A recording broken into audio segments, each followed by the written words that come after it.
Hello everyone, आप सभी का स्वागत है हमारे यूट्यूब चैनल में। और आज हम अरिथमेटिक प्रोग्रेशन का एक प्रॉब्लम सॉल्व करेंगे और आज का ये अरिथमेटिक प्रोग्रेशन का लेक्चर नंबर 6 है। लेकिन वीडियो में आगे बढ़ने से पहले इस वीडियो को लाइक कर दीजिए, अपने सभी फ्रेंड्स के साथ इसे जरूर शेयर कीजिए।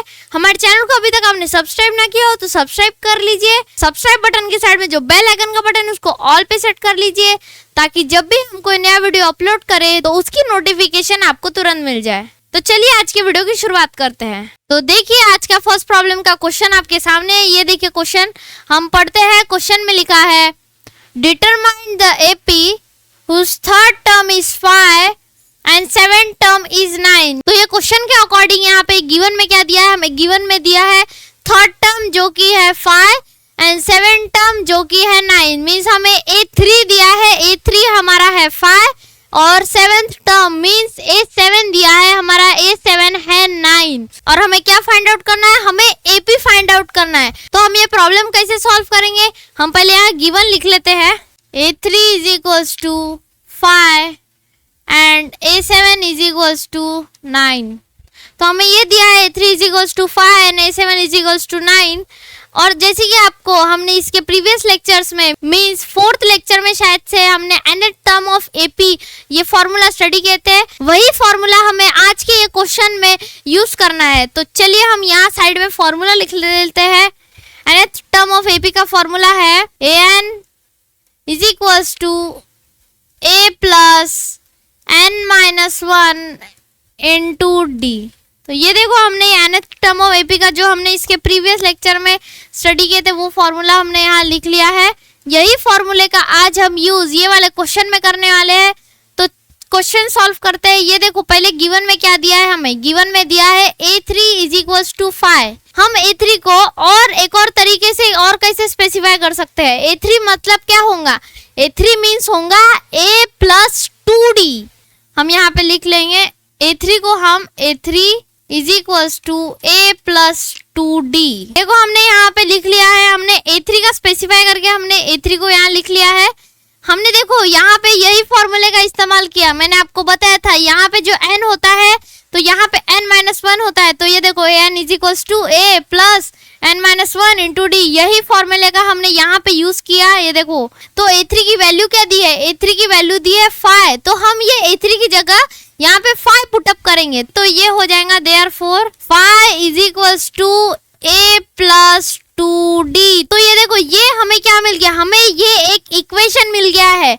हम ये इक्वेशन को इक्वेशन नंबर 1 पुटअप कर देंगे। अभी हमने जैसे A3 का स्पेसिफाई करके उसमें A3 की जो वैल्यू दी थी हमने वो पुट की, ऐसे ही हम A7 की भी करेंगे। तो A7 का क्या होगा, A7 का होगा A plus 6D। A7 is equals to A plus 6D। अब देखो यहाँ पे A7 की वैल्यू क्या दी है, A7 की वैल्यू दी है 9। तो हम ये A7 की जगह यहाँ 9 पुटअप करेंगे तो ये हो जाएगा 9 is equals to A plus 6D। ये देखो हमें यहाँ पे एक और इक्वेशन मिल गया। ये देखो ये इक्वेशन नंबर 1 हो गया, हम इसको इक्वेशन नंबर 2 दे देंगे ये वाले को। अब हम ये दोनों इक्वेशंस को सब्ट्रैक्ट करेंगे और उससे हमें D की वैल्यू मिलेंगी। तो चलो सब्ट्रैक्ट करते हैं। तो हम यहाँ पे लिख लेंगे, यहाँ हम स्टेटमेंट लिख लेंगे subtract equation number 1 from equation number 2। हमने क्या बोला यहाँ, subtract 1 equation number 1 from equation number 2 means हमें ये सब्ट्रैक्ट करना है इसमें से। तो चलो हम अभी सब्ट्रैक्ट करते हैं।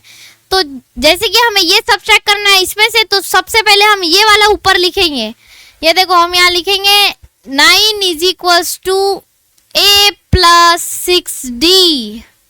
और उसके नीचे हम क्या लिखेंगे, उसके नीचे लिखेंगे 5 is equals to A plus 2D, that is equation number 1। अभी हम इसको सब्ट्रैक्ट करेंगे। आप बोलोगे इसको सब्ट्रैक्ट कैसे करेंगे, इक्वेशन को सब्ट्रैक्ट करने के लिए क्या करना पड़ता है, हमें दो इक्वेशन माइनस करना है। तो जो दूसरा इक्वेशन है जो नीचे लिखा रहता है उसके जो साइन है उसको हमें ये माइनस से मल्टीप्लाई करना पड़ता है। हम ये इसको इससे मल्टीप्लाई करेंगे, इसके साइन को इसके मल्टीप्लाई और इसको इसके साइन से। तो हम ये मल्टीप्लाई करेंगे तो ये हो जाएगा, ऊपर का इक्वेशन वैसा का वैसा ही रहेगा। ऊपर हम मल्टीप्लाई नहीं कर रहे, नीचे कर रहे।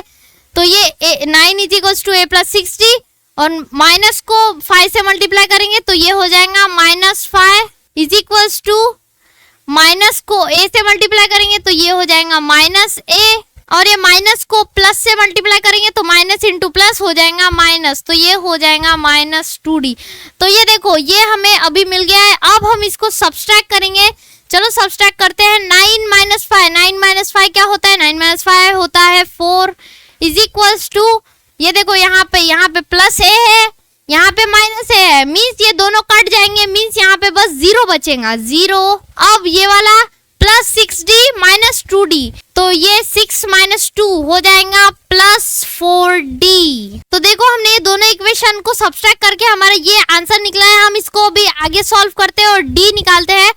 ये 0 का तो काम हो गया, तो 0 हम कंसिडर नहीं करेंगे, तो ये 4 इज इक्वल्स टू 4d हो जाएगा। अब हमें अगर d निकालना है तो हमें क्या करना पड़ेगा? ये 4 को हमें इधर शिफ्ट करना पड़ेगा। ये 4 इसके साथ मल्टीप्लिकेशन में है, इधर आके डिवीजन में हो जाएगा, तो ये हो जाएगा 4/4 is equals to d, therefore d is equals to 1। ये देखो अब हम क्या करेंगे, हमें a भी निकालना है तो हमें a की भी जरूरत होगी, सिर्फ d से काम नहीं चलेगा। तो हम ये d की वैल्यू जो है, ये d की वैल्यू हम ये इक्वेशन नंबर 1 में पुट करेंगे। आप चाहे तो ये कंपलसरी नहीं है कि आप इक्वेशन नंबर 1 में ही पुट करें, आप इक्वेशन नंबर 2 में भी पुट कर सकते हो। तो हम इसको d की value d is equals to 1 हम ये इक्वेशन नंबर 1 में पुट करेंगे। तो चलो लिखते हैं put d is equals to 1 in equation number 1, तो ये हो जाएगा 5 is equals to a plus 2 into 1। हमने d की वैल्यू क्वेश्चन नंबर 1 में पुट की, तो ये हो जाएगा 5 is equals to a plus 2 into 1। So ये हो जाएगा 5 is equals to a plus 2 1 जा 2। हम ये जो 2 है जो यहाँ पे प्लस में है, हम इसको इधर शिफ्ट करेंगे जिससे हमें a की वैल्यू मिलेंगी। ये यहाँ प्लस में है तो इधर जाके माइनस हो जाएगा, तो ये हो जाएगा 5 - 2 is equals to a। So 5 - 2 क्या होता है? 5 - 2 होता है 3। तो हम यहाँ लिख लेंगे देयरफॉर a की वैल्यू मीन्स हमें फर्स्ट टर्म की वैल्यू मिल गई है 5 - 2 दैट इज 3। अब हमें क्या निकालना है? क्वेश्चन में क्या दिया है? क्वेश्चन में दिया है डिटरमाइन द AP। तो AP ढूंढने के लिए हमारे पास a मिल गया, हमें d मिल गया है। अब हम क्या करेंगे? हम ये a एंड d की वैल्यू को जनरल फॉर्म ऑफ AP के फॉर्मूले में पुट करेंगे जिससे हमें AP मिल जाएंगी। Therefore AP is given by, अब हम यहाँ जनरल फॉर्म ऑफ AP लिखेंगे। जनरल फॉर्म ऑफ AP क्या होता है? जनरल फॉर्म ऑफ AP है a, a प्लस d,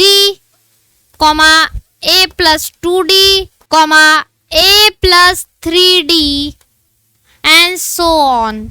ये देखो हमने यहाँ पे जनरल फॉर्म ऑफ AP लिख लिया है। अब हम क्या करेंगे? अब हम इसमें a एंड d की जो वैल्यूज है, a की वैल्यू है 3 एंड d की वैल्यू है 1, हम ये फॉर्मूले में पुटअप करेंगे। तो चलो पुटअप करते हैं। ये देखो a की वैल्यू है 3 प्लस d की वैल्यू है 1, a की वैल्यू 3 प्लस 2 इंटू 1, फिर से a की वैल्यू 3 प्लस 3 इंटू डी की वैल्यू 1। तो ये देखो हमने ये a एंड d की वैल्यू यहाँ पे पुटअप कर ली है। अब हम इसे सॉल्व करेंगे और जो आंसर हमें मिलेगा, जो हमें 4 टर्म्स मिलेंगे वो हमारी AP होंगी। तो चलो यहाँ लिख लेते हैं। हम यहाँ पे लिख लेंगे AP हो जाएंगी 3 plus 1 that is 4, 3 plus 2 into 1 that is 5 and 3 plus 3 into 1 that is 6 and so on. तो ये देखिए हमने a एंड d की वैल्यू पुटअप करके जनरल फॉर्म ऑफ AP, ये फॉर्मूले में हमने a एंड d की वैल्यू पुटअप की, उससे हमें AP मिल गया है। हमारी AP क्या है? हमारी AP है 3 4 5 6 एंड सो ऑन। तो ये देखिए आपके सामने पूरा का पूरा सोल्यूशन है आज जो हमने प्रॉब्लम सॉल्व किया है। ये देखो स्टार्टिंग से हमने क्या किया, हमें जो 2 टर्म्स दिए थे हमने दोनों टर्म्स के इक्वेशन बनाए। ये देखो ये इक्वेशन नंबर 1, ये इक्वेशन नंबर 2, फिर हमने ये देखो दोनों इक्वेशन को सब्सट्रैक्ट किए जिससे हमें d की वैल्यू मिली। ये देखो d की वैल्यू मिली। फिर हमने ये d की वैल्यू कोई दोनों में से एक इक्वेशन में पुटअप की। हमने इक्वेशन नंबर 1 में पुटअप की, आप लगे तो इक्वेशन नंबर 2 में भी पुटअप कर सकते हो। उससे हमें ए दैट इज फर्स्ट टर्म की हमें वैल्यू मिली, ए की वैल्यू हमें 3 मिली, डी की वैल्यू 1 मिली, उसको हमने जनरल फॉर्म ऑफ एपी में पुट की जिससे हमें एपी मिल गया और हमारा यहाँ पे प्रॉब्लम कंप्लीट हो गया। तो उम्मीद करते हैं आपको ये प्रॉब्लम के सारे स्टेप समझ में आए होंगे और आपको ये प्रॉब्लम अपने प्रैक्टिस बुक में जरूर से सॉल्व करके देख लेना चाहिए। ये था हमारा अरिथमेटिक प्रोग्रेशन का लेक्चर नंबर 6। इसके आने वाले दिनों में हम इसके और भी नंबर ऑफ प्रॉब्लम सॉल्व करेंगे ताकि इसकी अच्छी खासी प्रैक्टिस हो जाए। अगर आपको ये वीडियो पसंद आया हो तो इस वीडियो को लाइक कर दीजिए, अपनी सभी फ्रेंड्स के साथ इसे जरूर शेयर कीजिए। हमारे चैनल को अभी तक आपने सब्सक्राइब ना किया हो तो सब्सक्राइब कर लीजिए। तो मिलते हैं नेक्स्ट वीडियो में। Thanks for watching.